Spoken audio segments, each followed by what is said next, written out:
Welcome to Gray Matter Reports. Today, we decode the complex reality of events that unfold around us. A dimly lit interrogation room hums with an air of tension. Shadows stretch across the walls, whispering secrets of the minds that have passed through. The fluorescent lights flicker, casting sterile illumination on a table that feels too cold, too clinical. Opposite one another, two figures sit, caught in a silent war of wills. One is a seasoned investigator, the other a subject whose narrative has spiraled into the abyss of an antisocial profile. The investigator, a seasoned architect of human behavior, leans forward, eyes piercing, dissecting every twitch and glance. Each moment feels elongated, as if time itself hesitates, curious about the unfolding drama. The subject, a canvas of contradictions, displays an unsettling calmness, a facade meticulously crafted. Beneath this veneer lies a labyrinth of choices and impulses, tangled in the web of predetermined paths. In the realm of psychology, free will is often debated like a specter haunting the corridors of the mind. Does the individual truly possess agency, or is it merely an illusion, a poorly scripted performance? The investigator's gaze sweeps over the subject, searching for the key that unlocks the enigma. Biological evidence sprawls across the table, numbers and graphs that tell a story of neural pathways and genetic predispositions. Each data point a reminder that the mind is not an island, but a convergence of biology and environment, a complex ecosystem. The air thickens with the weight of unspoken truths. The subject's eyes betray a flicker of something deeper, a hint of awareness, perhaps regret, or a longing for understanding. Here sits a puzzle formed by the echoes of synthetic minds, where the threads of choice and compulsion intertwine. The investigator feels the gravity of their task, an alchemist trying to distill clarity from chaos. Yet, in this sterile space, a question reverberates. Are we mere puppets, swayed by unseen hands, or do we sculpt our destinies with deliberate strokes? The investigator's voice breaks the silence, a somber tone echoing against the cold walls. What were you thinking in that moment? The subject's lips part, revealing a glimmer of vulnerability. An answer, perhaps, or a further entanglement of thoughts. Outside, the world continues, oblivious to the intricate dance of psyche and circumstance unfolding within. The stage is set. Choices echo, reverberating through the very fabric of existence, as minds grapple with the haunting duality of freedom and fate. The room was sterile, adorned with the clinical precision of whiteboards and monitors. Data streamed in real time, illuminating the faces of analysts hunched over their screens. The subject's profile flickered on the main display, a mosaic of fragmented histories and behavioral patterns. Each piece a puzzle, each statistic a whisper of intent. He was an individual marked by dissonance. The algorithms categorized him as an antisocial profile, a life punctuated by erratic decisions, impulsive behavior, and a marked aversion to societal norms. The team scrutinized the biological evidence, genetic markers and neurochemical imbalances, narratives written in the very fabric of his being. Every detail mattered, a childhood marred by neglect, a teenage rebellion against authority, and a string of confrontations that culminated in escalating tensions. The analysts recognized a pattern, an orchestration of chaos that transcended mere circumstance. The subject was not just a product of his environment. He was a complex interplay of genetics and experience, a canvas painted in shades of gray. As the team delved deeper, they uncovered the echoes of synthetic minds, the algorithms that dictated much of his choices. They examined the neural pathways, those intricate webs that lit up during moments of decision.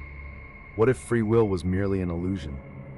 What if every choice he made was merely a culmination of preordained variables? The room grew somber as the implications unfurled. Could the subject be held accountable for actions dictated by a flawed system? The question lingered, heavy and clinical. It was a paradox of existence. He was both a product of his brain and a vessel of choice. The analysts debated, voices rising and falling like the tide, each argument a ripple in the fabric of morality. Was he a monster, or merely a reflection of humanity's own failures? The tension was palpable, a stark reminder of the ethical labyrinth they navigated. In the corner of the room, an expert in psychopathy offered insight, speaking of the brain's reward systems. Dopamine surges during moments of risk, creating a cycle of thrill and consequence. The subject was entrapped in that cycle, a marionette dancing to the strings of his neurochemistry. As the case reached its conclusion, the analysts faced a haunting realization. They were not merely studying a criminal profile, they were peering into the depths of human potential gone awry. The subject was a mirror, reflecting society's darkest fears and brightest hopes, forever trapped in the echo of synthetic minds. In the quiet hum of the forensic lab, a complex tapestry of human behavior unraveled before the analysts. The psychological bridge in question linked the past traumas of the individual to present actions. It was a fragile connection, often obscured by layers of societal judgments and biological evidence. Each case, a story etched into the neural pathways of the mind, held secrets waiting to be deciphered. The subject stood at the intersection of nature and nurture, where childhood experiences collided with inherent predispositions. A tapestry woven from the threads of neglect, exposure, and inherent traits. The analysts observed patterns, noting the way anxiety manifested in the subject's interactions. Insecure attachments formed in youth often evolved into antisocial profiles, a clinical term for behaviors emerging from fractured beginnings. In this realm, free will appeared as a mirage. The choices made by the individual were ensnared within a web of psychological determinism. Each decision echoed the unresolved conflicts of the past, reverberating through the corridors of the subconscious. The analysts recognized this phenomenon as the psychological bridge, an invisible yet palpable structure that facilitated the flow of influences from past to present. To illustrate, consider the mind akin to a river, shaped by the landscape it traverses.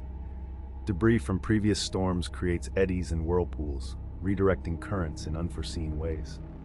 The individual's choices, rather than being freely willed, became tributaries fed by the larger river of their experiences.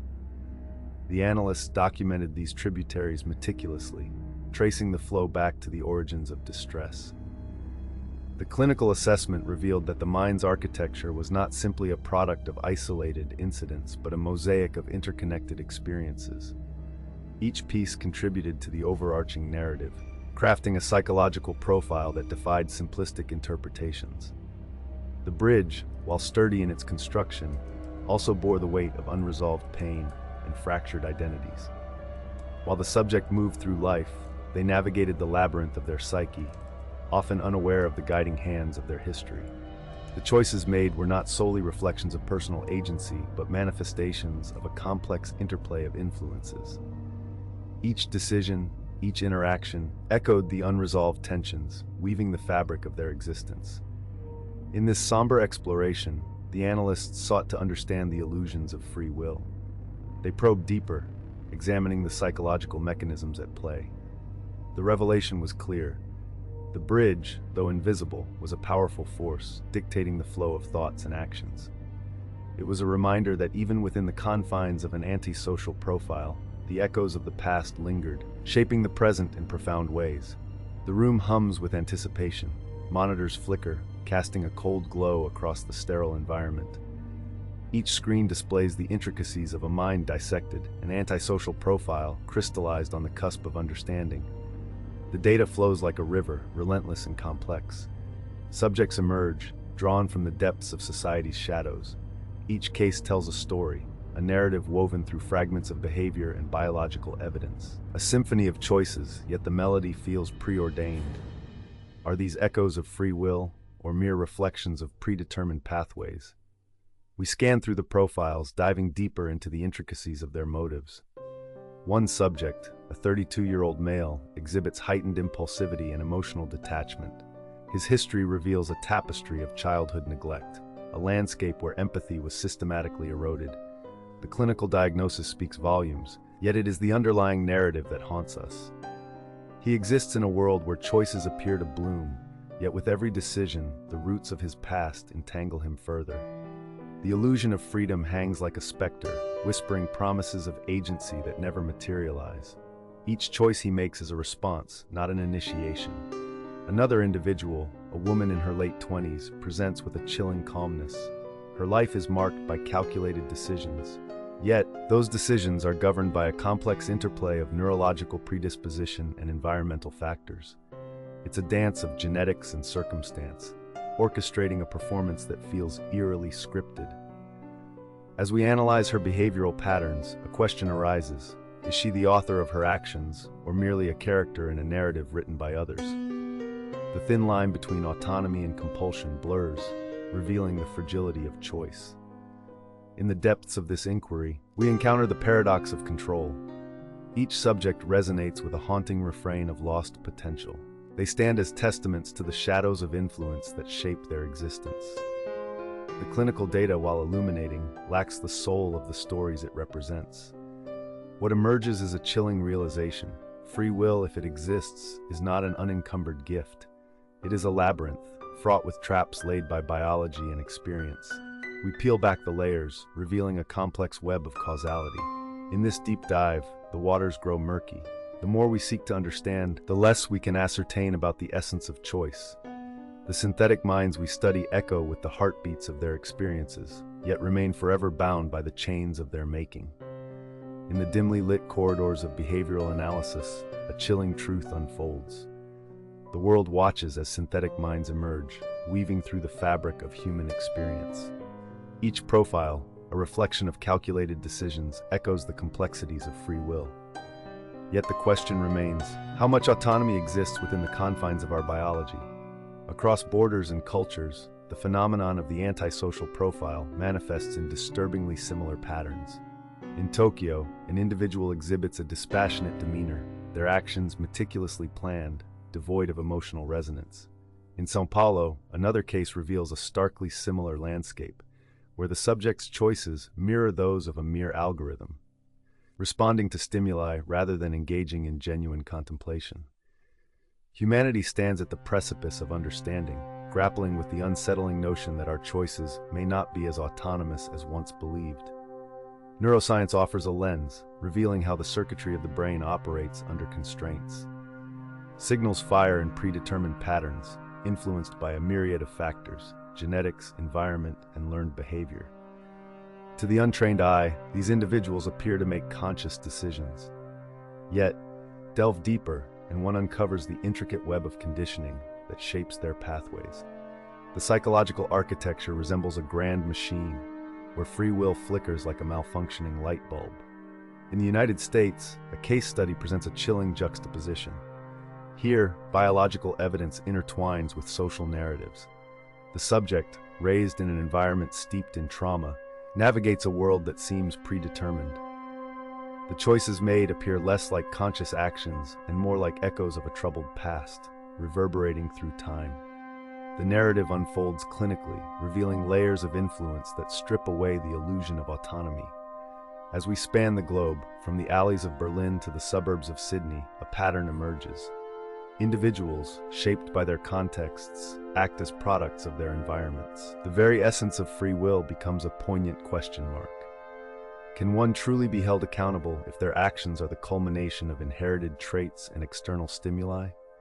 The moral implications weigh heavily on the collective conscience.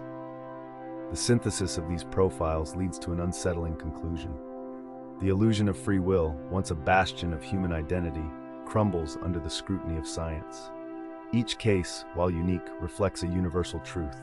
We are all, to some extent, prisoners of our own making. The echoes of synthetic minds reverberate through society, challenging our understanding of morality and accountability in an increasingly complex world. The narrative continues as we seek to comprehend the shadows that lurk within the human psyche. The courtroom was a tableau of anticipation. Shadows clung to the corners, echoing the weight of whispered decisions. The jury filed in, their expressions a mosaic of uncertainty and resolve. It was a moment laden with the gravity of choice. "Your Honor," the prosecutor began, voice steady yet tinged with urgency. "We stand at the precipice of understanding the complexities of the human condition, especially as it pertains to our subject." The words hung in the air, heavy with implication.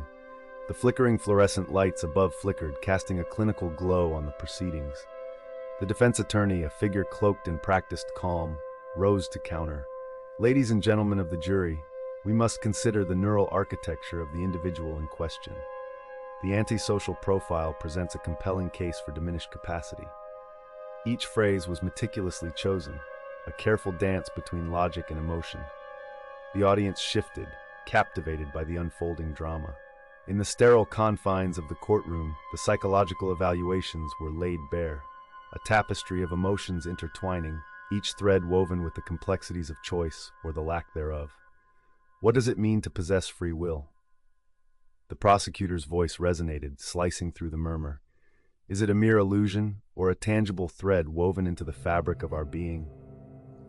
The defense interjected, framing the subject's actions within a broader context. Let us not forget the influence of biological evidence that shapes behavior. This individual was not simply a puppet of circumstance, but rather a manifestation of mental illness. The words flowed, clinical yet infused with an undercurrent of empathy.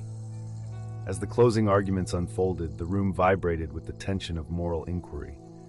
The gulf between guilt and innocence narrowed, a chasm filled with the echoes of synthetic minds. The jury deliberated, grappling with the paradox of agency versus determinism. Outside, the world continued its relentless march, oblivious to the fragile constructs of justice unfolding within those four walls. The sun dipped lower, casting long shadows that reached toward the windows. Each beam of light seemed to whisper secrets of the human psyche, illuminating the fine line between choice and compulsion.